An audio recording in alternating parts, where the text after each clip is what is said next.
You're listening to the Orange Power Podcast, a product of Oklahoma State Athletics. Here are your hosts, Jessica Morrey and the voice of the Cowboys, Dave Hunziker. Getting ready for the Baylor Bears, Week 5 of the college football season. One of only 5 games in college football that has 2 undefeated teams playing one another. And, Coach Gundy, it's been such an interesting start to the season. Obviously you've battled injuries, you've played young guys in some key places. So I'm curious, as far as practice goes and managing this team, what's the balance between trying to get the young guys ready, trying to get guys the reps they need, but also making sure you don't go too far with it preparation-wise? We've had to cut back quite a bit in the last couple weeks. Some coaches have a tendency when you have young players to practice more. It makes you feel like that you're getting prepared. But, see, we start August 2nd or 3rd. Now, we've been all the way through August. Now we're almost all the way through September. So you're looking at over 7 weeks of practicing. And that can be a mental strain and a physical strain, particularly with young guys that are playing in games that aren't ready to play. Right. So then it fatigues them even more. Now, we got a couple guys back last week, which is helping, but we've had to be real careful with the number of steps they're taking in practice, which we count all those things, the time we're on the field, the heat. We got a little bit of a break this week at the end of the week, but it was still very hot at the first part of the week. So we've just been very careful about total number of reps to try to keep them fresh so they can play fast on Saturday night. You mentioned one of the guys that's come back, and you mentioned some of the guys, rather, that have come back, and Tay Martin was one of them. He had 100 yards and receptions the other night. I think we see on paper what he brings from a statistical standpoint, but what overall, when you have him back, how does it impact the offense? Well, it allows our offensive coaches to scheme plays that would attack a normal structure of a defense. We went through a couple weeks that the structures of defense we were competing against weren't what would be normal based on inexperience at the wide receiver position. Last week, we got some normal structure, and we were able to throw the ball down the field a little bit, make some plays, and then obviously that's going to open up the running game because, as you and I talk about all the time, it's a really simple game. There's a certain number of defensive players on the field that are playing pass and a certain number that are playing run. And when one of those guys cheats and helps the other, and you can't attack where they're coming from, then you have issues. But I can only imagine how much better that Spencer feels in that situation, knowing that he had Tay back and then even Jaden to come and rotate in with him and give him a break. It was another good game for Jalen Warren against Kansas State, second straight 100-yard game. You've talked about extensively how he's gained strength and speed since he's been here. But to what extent is he a really good fit for the type of run game style and blocking style that you play here? Well, blocking-wise, he helps us considerably because he's 210 pounds and he's mature. He's played a lot of college football. He's a more side-to-side runner than what people think. He makes guys miss. You don't really see it. And then he's got a little more breakaway speed than what we originally thought. He's playing really well. First-class young man. He's unselfish. He's physical. He's tough. And I'm glad he's on our team, and I'm excited about watching him the rest of the year. Do you have to keep an eye on how many carries he gets and make sure that doesn't go too high, or no? Well, you'd like to. We have discussions about that. If he's performing at a high level and rolling, it's hard to not put him back in there. But would we like to cap him at 22 carries and 3 catches, 25 touches? Sure we would, to try to keep him fresh and healthy. It's interesting your defense has played so well. Kansas State tried a bunch of deep shots early. None of them worked. And from that point forward, it was a big struggle for them. As you think back to maybe 5 or 6 years ago, are you kind of amazed that, number one, you're playing the style of defense you are, and number two, you're so good at it? Because it's a pretty big contrast to what had happened here before defensively. Not that there weren't good defenses, but this is quite a bit different, isn't it? The group is playing really well, and I've talked to the coaches and the team, and the fact that our special teams needs to continue to get better, and offensively, as we start to get to the second week now of having all of our guys back, as they start to improve, that's going to be important, because I don't know if the defense can keep doing this all year. Yeah. You just kind of hold your breath and think, gosh, I hope they can hold up and have another. I mean, they've had really great games. Not good, but they've had great games. So can they keep doing it?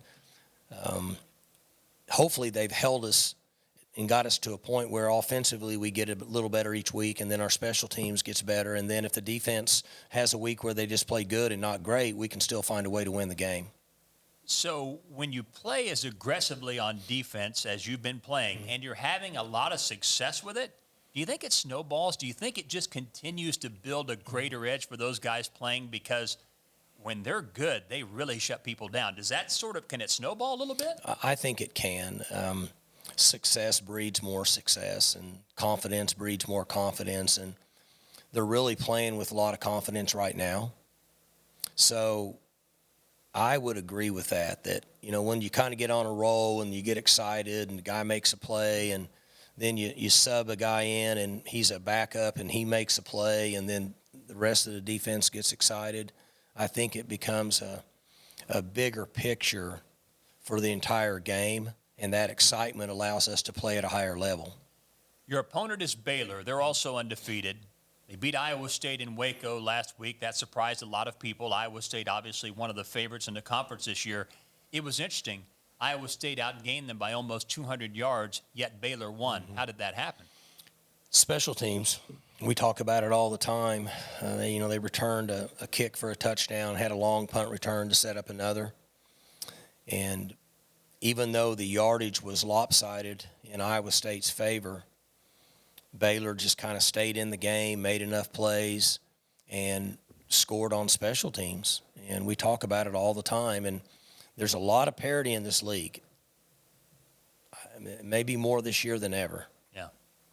So in most cases, your offense and defensive sides of the ball could go into games and maybe not play as well as you wanted them to.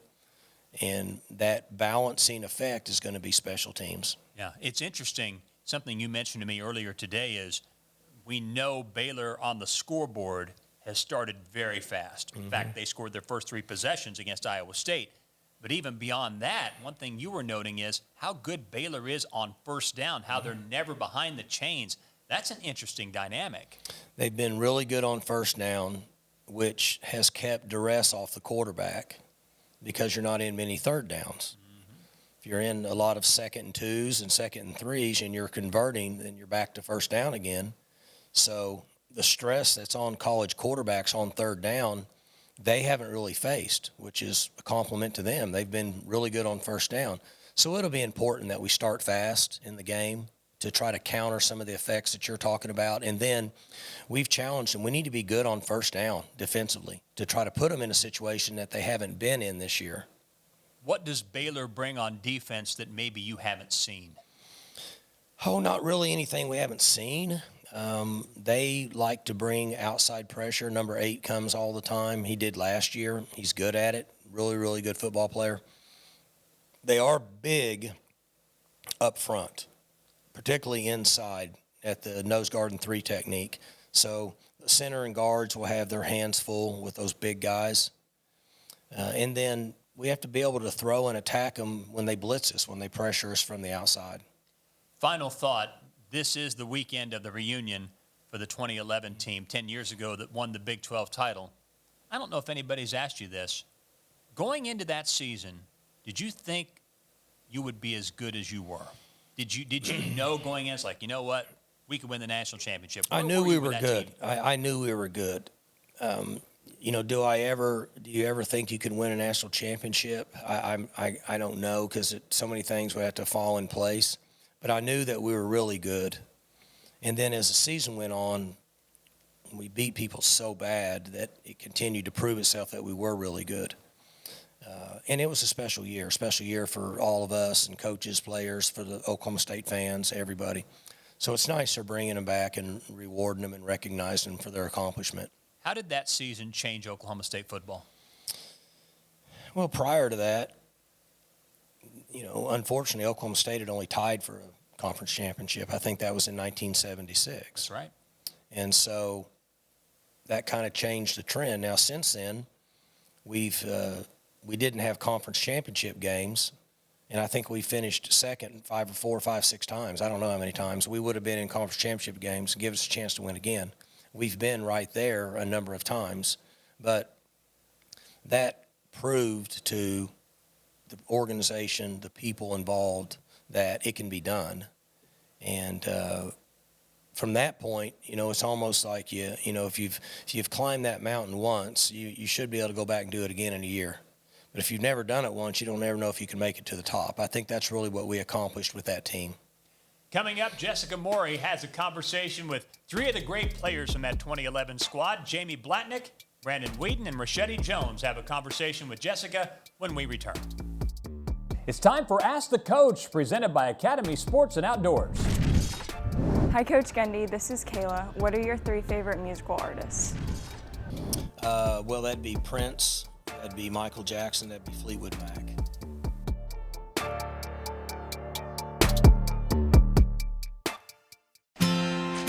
For you, life seemed to stand still this year, except for the pain in your knee. When you can't do what you love to do, it's time to take care of it. If you've put off the joint replacement you need this year, now is the time. Mercy's experts are ready to safely replace your knee so you can live without pain. Get back to what you love, because life's too short to wait. To learn more, visit mercy.net/OSU knee guide. At OG&D, the energy we deliver is more than electrical. We energize education by supporting schools to help our children reach their potential. So every time you see Big Orange out there working for you, remember we're also working to turn power into empowerment. Because at OG&D, we do more than energize a power grid. At OG&D, we energize life.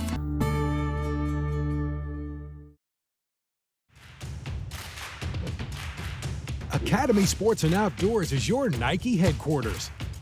We are proud to offer the best and newest Nike apparel, footwear, and sports equipment.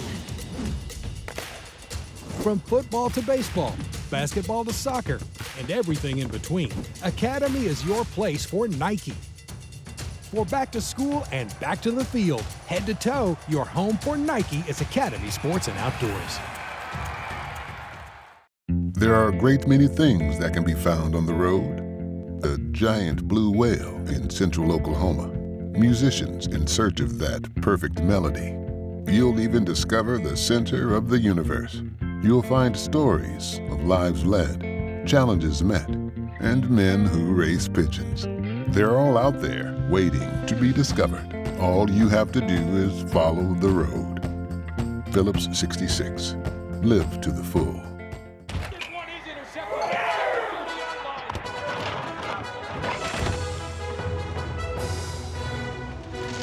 Decorative towel. There was a mess. I wiped up a mess. Yeah, you Where is the box? Never mind, I found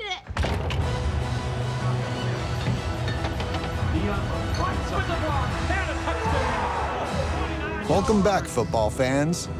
We'll see you in the fridge.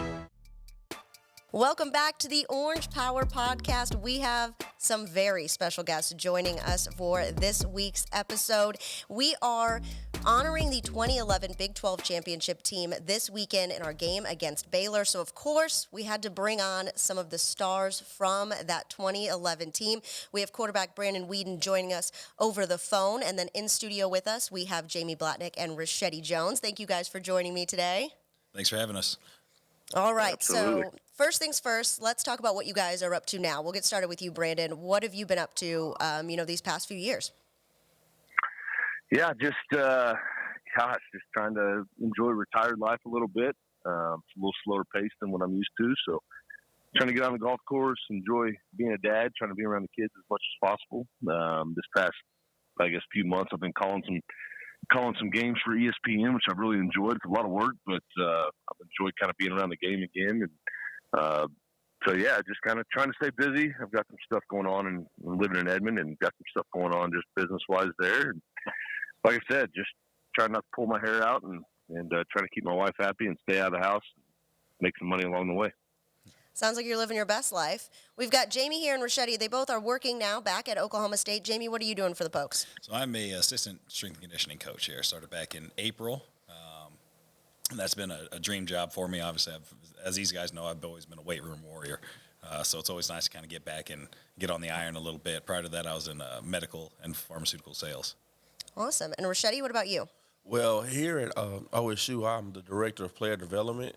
And just like Jamie said, it is my dream job, getting a chance to give back to the current players and basically give these guys the things that I wish someone would have given me, like Joel Tubman and Terry Henley did. And before that, I was an educator. I taught middle school special education. Awesome. Well, we are definitely happy to have you guys back here in Stillwater with the Pokes. So we're honoring the 2011 Big 12 championship team this weekend in our game against Baylor. For you guys, how exciting is it to just, be recognized for, being one of the best teams, if not the best team, to come through Oklahoma State football? Brandon, we'll start with you. Yeah, I think it's an honor, and I think I would speak for Jamie and Richetti. I think, this is, anytime you're put in that category, no matter, what category it's in, if you're a player, team, I think that's something that's kind of a notch on your belt that we take a lot of pride in. It's crazy. It's already been 10 years, which is kind of flown by. But, yeah, that season was special. So many good memories. I feel like each game had its own story, which is kind of cool. So it was just it was a special year. That group of guys in that locker room, I played a lot of football, and I'm not real sure I was around a team that was quite like that. It was close-knit and family, and just kind of had each other's back. It was an experience that, and I think I'm speaking for these two guys. I think it was an experience that, we'll remember forever, and something we take a lot of pride in. Yeah, definitely. For you guys, you talked about a lot of memories. What are some of y'all's favorite memories, Jamie? Let's see here. That was a great year. 2011 was just very memorable. I think for me, I think some of my funnest games then was, I'm going to have to say, probably the Baylor game. We played Robert Griffin, and I don't know, I just got after him that whole game. I'm pretty sure he was tired of seeing 50. And it just felt really good. I just remember, just everyone just having a good time, having fun. And I mollywopped that dude a couple times. I didn't think he was going to get up. And I was like, he's not getting up. He'd roll around, and then pop up. I'm like, all right, I'll get him on the next one. But, it's just, like Brandon said, it's just the team was just so tight-knit.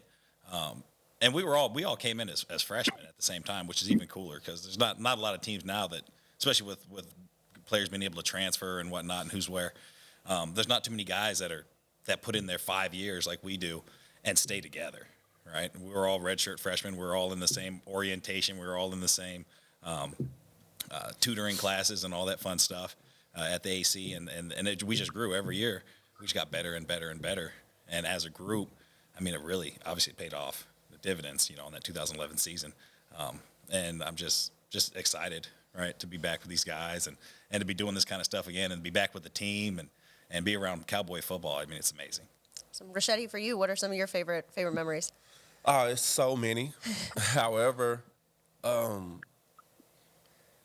my greatest memory is the feeling. That was the feeling, and I feel like these guys could agree with me. Our senior year, every time we stepped on the field, we never thought we were going to lose. It was one of those deals where we felt so confident. We were like, bro, I feel sorry for whoever is on the other side because we're about to beat them. We're about to get after them. But I have two of my favorite memories are the Texas A&M game. That was crazy. Me and Jamie were standing right in front of each other, and we could not hear each other talk. We were trying to figure out the play, and we didn't know the play, so we just looked at each other and said 4. That was our base call, and we just went with it. And then Justin Blackman ran the ball through the end zone, and it was over with. So that was a great deal. And then, of course, Bedlam for the Big 12 championship. Our class had never beat OU, and that was, besides me having my first kid, there's nothing in my life that tops that, period. Would you agree with that, Brandon? Yeah, I mean, I agree. Going to single out games. I mean, I agree with Richetti. I mean, that 8M game, I think it was the first Big 12 game of the year. We go to Kyle Field, and to win the way we did, that game was nuts, and I think it kind of propelled us onto the year that we had. But for me, the two most special games, I think, sentimentally wise, was definitely winning the Big 12 championship in Stillwater after beating OU and beating them the way we did. I think that was, our defense came out and just, completely dominated that game. We ran the football. I don't even think I threw a touchdown. I think we just ran the football down their throats, and offensive line, defensive line just kind of dominated that game, which was awesome to see. Obviously, we were a little pissed off with what happened, a couple weeks before. So I think that game for me is the most special, just to win a championship and to bring a championship to Stillwater. And then, to cap it off with a win against Stanford in the BCS, the Fiesta Bowl. I think that, again, something Oklahoma State had never done, and to be the first team to do it, and to kind of win in the fashion we did. I mean, that was another wild game that took several years off our lives, but it was a fun game that, looking back, man, I mean, just kind of icing on the cake to a special year. And that Bedlam game, Oklahoma State won 44-10 in that game. And Richetti, you had a defensive touchdown. How exciting was that for you to have a defensive touchdown? And Jamie almost had one. Was that the longest run or the walk? Let's talk about that longest run I've had since summer conditioning. Yeah. Jamie's still breathing hard. Yeah, I know, right? That one hurt, man. Well, that was, I can't remember what play number that was. I think it was 6 or 8, somewhere right around there, defensive play. And they were around the R40. And I don't know how familiar you are, but after about 8 plays on defense, you're pretty gassed. And so, Elkins came off. We had a blitz called. He came off the edge, got to the quarterback, knocked the ball out, and it just so happened to take a nice bounce. And I scooped it and took off. And so this is funny. So let me backtrack. So when I was in high school, my junior year in high school, we had won a state championship. But our last district game, I was on punt return, and I was leading the wall, right? So our returner caught the ball, and I was first man up to kind of get the first block, and he fumbled it, right? And then there was kind of a pile, and it just popped out. And so I picked it up, the big number 70. I wore 71 in high school. I was offensive tackle. And so I picked it up and just took off, right? It was about 70 yards to the end zone. And I'm running as fast as I can. And I'm like, oh, there's no one here. And in front of me is our fullback, Chase. And I was like, oh, I'm faster than Chase. I can catch Chase. And so I'm catching him. I'm like, oh, yeah, I'm catching him. All of a sudden, I just get rolled up. And I looked around, and I hit the ground, and I popped up kind of quick. And I looked around, and nobody was there. I just tripped over my own feet. Oh, man. I was like, oh, my gosh, I can't believe this happened. And just instinctively, I just grabbed my hamstring. I was like, oh, no. They're like, are you okay? I said, I think I'll be all right. If y'all stop laughing for a little while. But I was like, so it's funny. So that was kind of running through my head. I'm like, Jamie, not today. Not today. Don't let this happen now. So my biggest thing was, hey, just don't give them the ball back. Whatever I do, if I get a touchdown, great. But no matter what, I just want to get the ball back to our offense and let them, handle it from there. So, that's what I did. And you guys led the nation in takeaways as a defense that year. To be able to make those kind of big plays in the Bedlam game, how special was that to do that in front of this home crowd, especially for you, Richetti, scoring that touchdown? I want to backtrack for a second. Brandon, do you remember, and correct me if I'm wrong, in the Fiesta Bowl, wasn't that your first rushing touchdown in college? We don't need to talk about that, man. Yeah. I mean, they didn't call my number very often to run the football. And honestly, that play, I probably should have thrown it, but I don't get many calls to run the football. So I was like, shoot, I can get 3 yards or whatever it was. So yeah, I mean, I guess we're gonna talk about it. Yeah, that was my first ever rushing touchdown. Look, still, I think if you time it, I still think it's the longest play in college football history. I mean, it felt like that play took 20 seconds to get 3 yards, man. Yeah. But what's so crazy, that is just another story to attest to what type of season that we had, right? And in Bedlam, we were such a tight-knit group, and we were so unselfish. Even though Brandon and Blackman were the big dogs, we never felt like they were better than us, or they never made us feel lesser than. They were one of the guys, right? So when Jamie had his long run, he got caught at the 1. I was so excited. I was ecstatic for him. And I was on the sideline at the time. And I started going up and down the sidelines telling everybody, I'm next. I'm next. I'm going to do it next. I'm next. And lo and behold, when my opportunity came, I'm sitting here.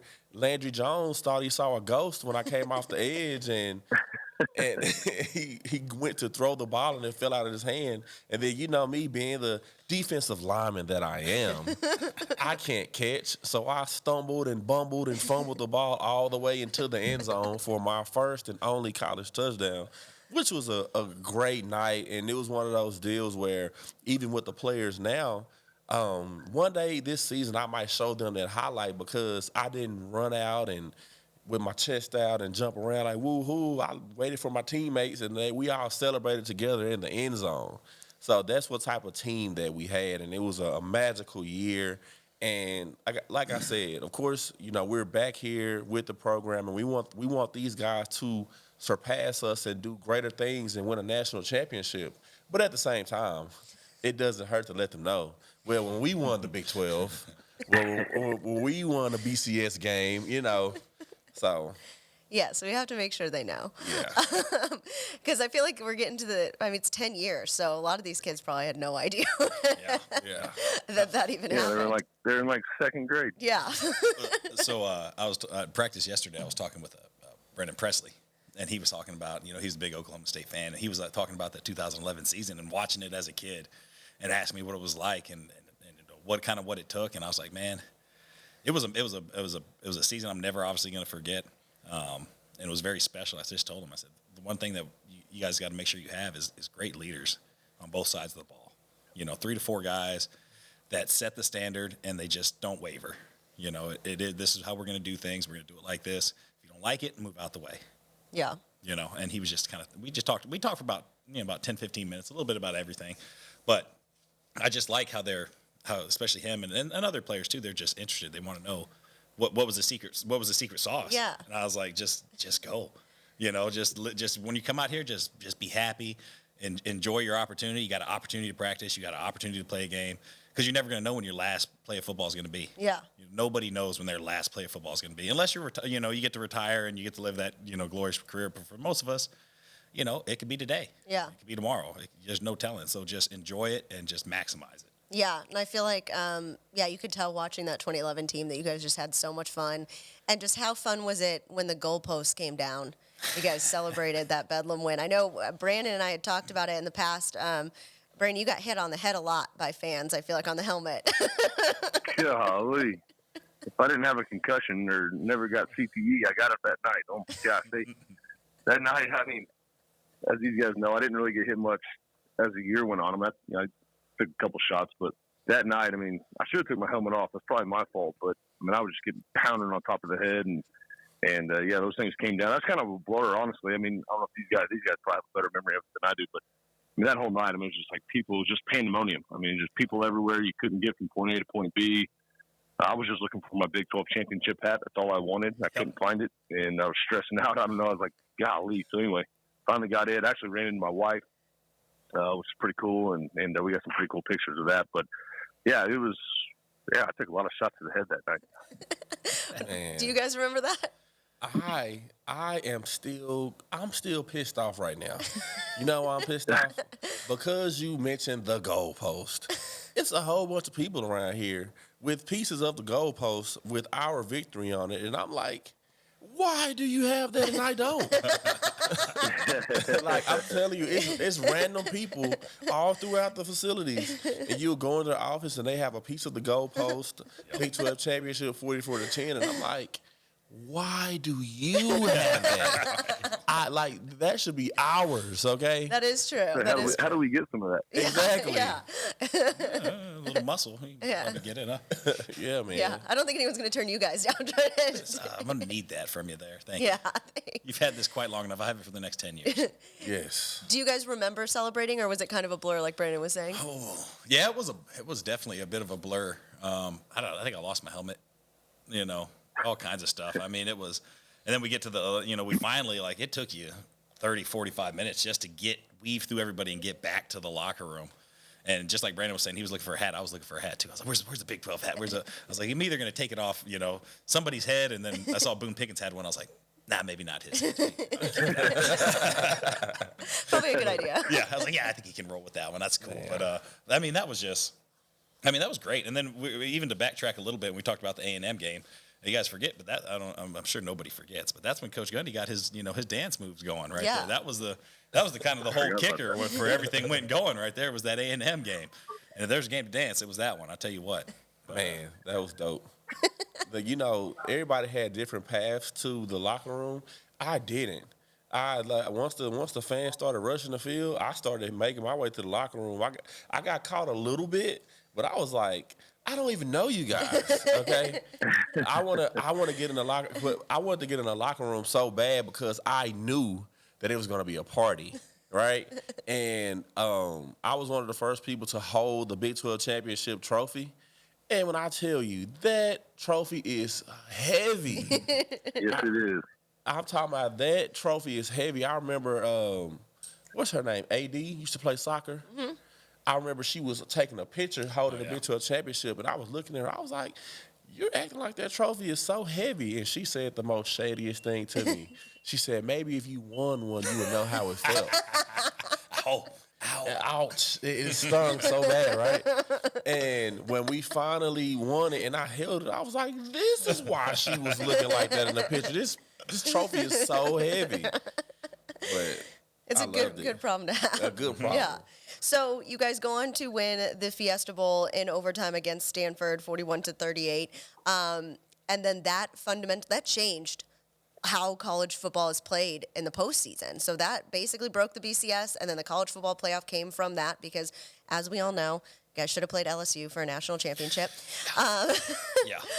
How looking back 10 years later and realizing that you were the team that started the college football playoff, how does it make you feel like that's really cool? Were you like, no, we should have played LSU? Like, that's all that matters is we should have been in that national championship game that year. I think if you put the helmets and the jerseys out, we go play another game. We get the LSU guys out here. We just settle it all right now. That's how I feel about it. Because I'm like, man, I wish we had a playoffs or just something like that. I mean, obviously I love playing Stanford. That was awesome. But there's still a part of me that's like, man, a little bit more football would have been spectacular. Yeah. How do you feel, Richetti? It's a bittersweet deal because of course we were thankful and grateful for playing against Stanford in the BCS, but we all felt that we should have played a national championship, and it was one of those deals where we were cheated. We were cheated out of it, and at the same time, we can hang our hats on the fact that we were the final straw that broke the BCS's back because the national championship was horrible. Nobody wanted to see LSU and Alabama again, and it was just a horrible game. And it was like, do you all see now what you all did? But like I said, it's one of those deals. I hang my hat on it. I tell people all the time. I say, that Oklahoma State is the reason why we have a BCS playoff. You know that, right? So it's something that we're part of history. Yeah, that's crazy. What do you think, Brandon? I agree with what they're saying. I mean, that I guess you can look at it two different ways. You got, you get, you can look at it two different ways. You can say, well, take care of business. We're there. There's no big deal. We're playing for it. Or, we took care of business, get OU. We won a championship. We probably deserve the right to play in there. But, yeah, I mean, like I said, it was a bittersweet deal. I mean, we still won a BCS championship, but to be a part of a team that I guess changed the mold and changed the outlook on what they wanted to do with the college football playoff, I think it's pretty good. I don't think it's done. I think we're going to keep changing it. But like I said, was teammates with Tyrann Mathieu in Houston for a year. He played on an OSU team, and we used to fight all the time and argue during college football season. You know, he thought that they would shut us out, and he thought that they would beat us, and we go round and round. But I'm still convinced we get the opportunity to play in that game. You know, we win that game pretty handily. Yeah, I think I would agree with that. And I think Jamie and Richetti would agree as well. They were shaking their heads yes whenever Tyrann Mathieu was saying that shut us out. I don't think that would be the case.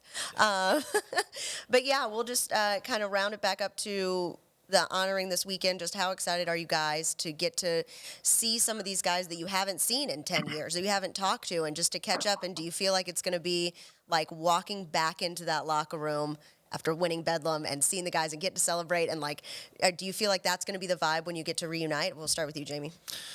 Yeah, I hope so. You know, I'm excited to see my guys again.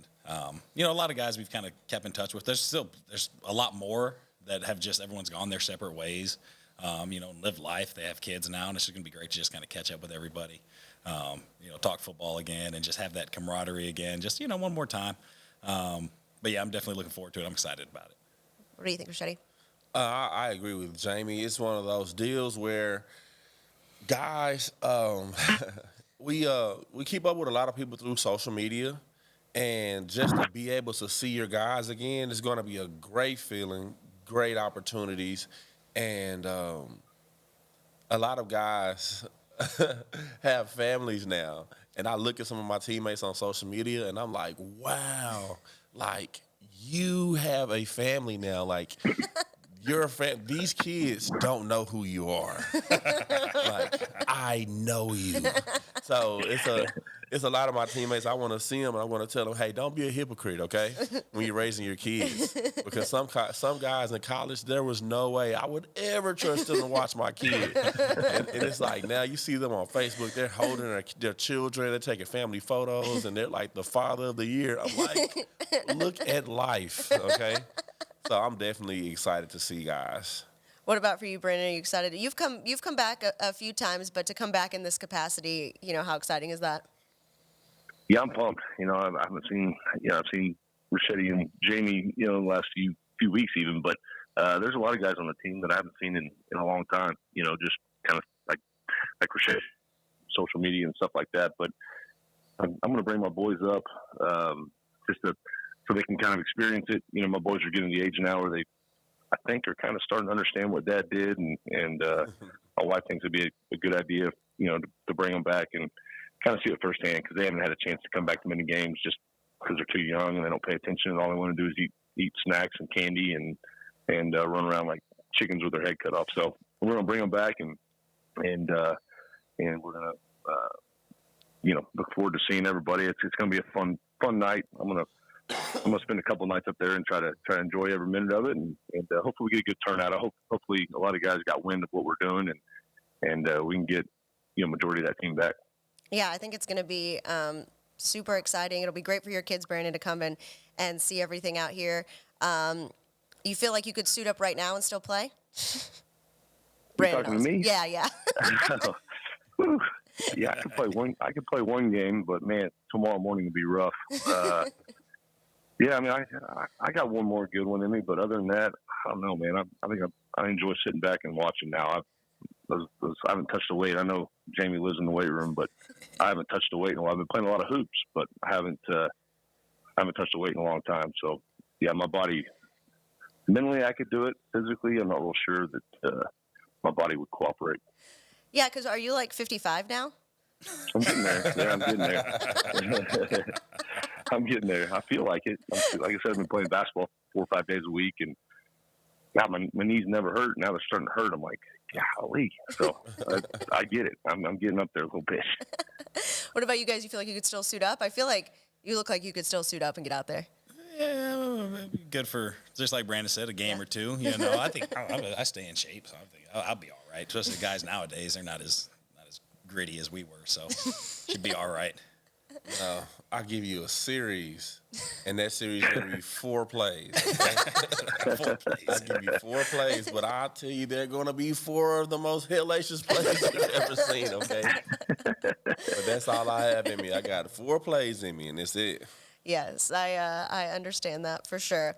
Well, thank you guys so much for joining me, and I'm so excited to see you guys here this weekend. Of course, fans will be able to visit with you guys and talk with y'all on Saturday. We're honoring you guys on the field. It's going to be such a good time. Oklahoma State kicks off against Baylor at 6 o'clock here at Boone Pickens Stadium, and the current Pokes are 4-0, looking to go 5-0 and start off Big 12 Conference play 2-0. So you're going to want to come out and cheer them on. Thank you to Brandon Weeden, Jamie Blatnick, and Richetti Jones. I'm Jessica Morrey. Thank you for watching and listening to the Orange Power Podcast. We'll be right back here next week. Go Pokes. Go Pokes.